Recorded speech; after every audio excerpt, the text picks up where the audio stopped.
Can I share a cute little story with you? Yes.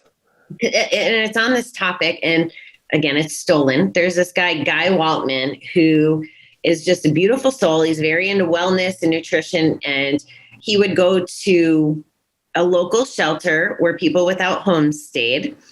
And he would do an exercise class once a week.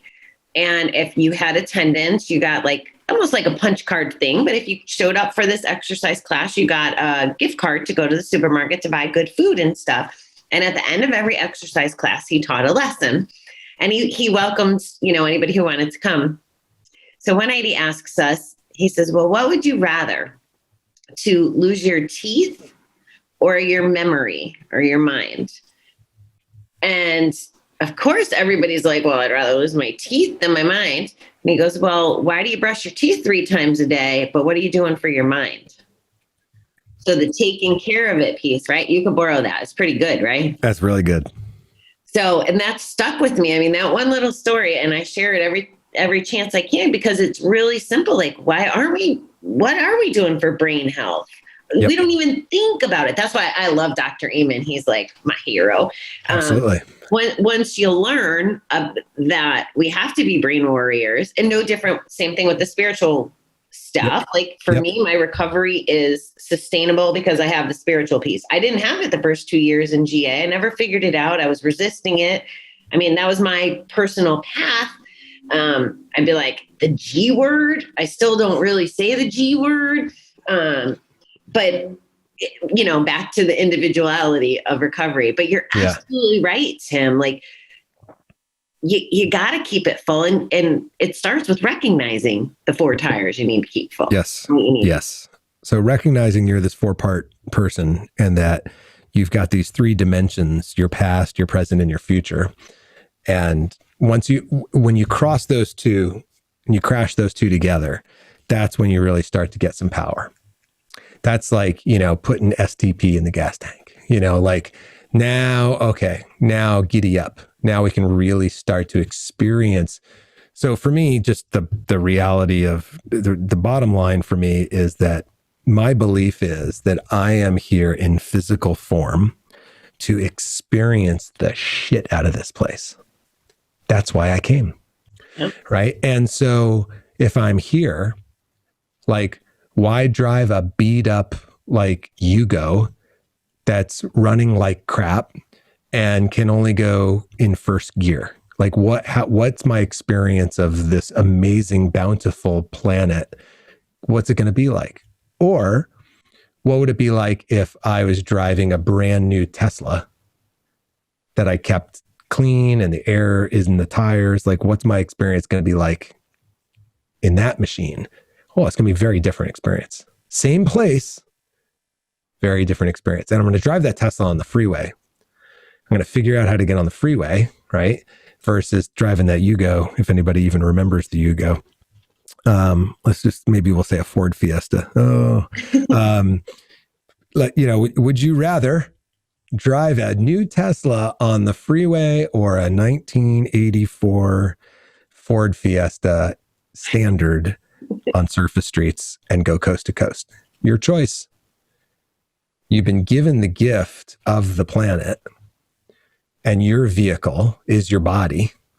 And so, when you kind of put these pieces together, you can optimize your experience despite what's going on. And some days that road is, the weather sucks. Some days the traffic sucks.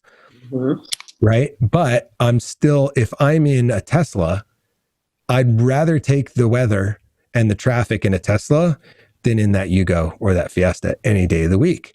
So when you build your spiritual and your mental hygiene, your conditioning, like you do your body, you do better. I mean, a healthy body is sick less than an unhealthy body, right? You have less problems in life. And so thinking the same way about my mental hygiene, my spiritual hygiene, my social hygiene, like I got my eye on that ball every day. So at 5 a.m. tomorrow morning, first thing I'll be doing, despite the events of today, is I will roll out of bed. I'll go to the bathroom. I'll drink a full glass of water to hydrate my body. And then I will lie on a PEMF mat for 8 minutes, which is short for pulsed electromagnetic frequency. And I will charge the cells of my body, because your body is electric and your cells have voltage. And if you do not get enough pulsed electromagnetic frequency, which we used to get from the earth, but the earth is producing far less of it now, and we live on concrete, so we're blocked from it, our cell voltage drops. And when your cell voltage drops to a certain voltage, your cells become cancerous. At a certain voltage, they mutate. At full voltage, they're healthy as fuck. When that battery gets lower and lower, there's a certain voltage where cells mutate. And so it's really smart to know that your cells mutate into cancer cells at a certain voltage so that you can keep your batteries full. So every morning, the first thing I do is this mat. Then I stretch my body. Then I go downstairs. I make bulletproof coffee. I go outside in my yard barefoot, stand in the grass barefoot, connect to the earth, get more pulsed electromagnetic frequency from the earth. And I literally look up at the stars or the sun, depending on whether it's a weekday or a weekend, not the sun, sunrise. And then I hug my jacaranda tree for 30 seconds every morning. I am a tree hugger, Bobbie. And what am I doing? I'm connecting my physical body, my energetic body to the planet, which is this giant storehouse of energy. So I'm just plugging in like my electric car in the driveway. I plug in every morning, and that's one of the 3 to 4 hours worth of things I do every single morning before I give my time and my attention to anybody else.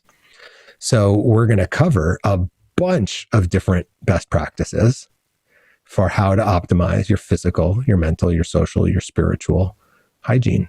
And that's phase 3 of the summit.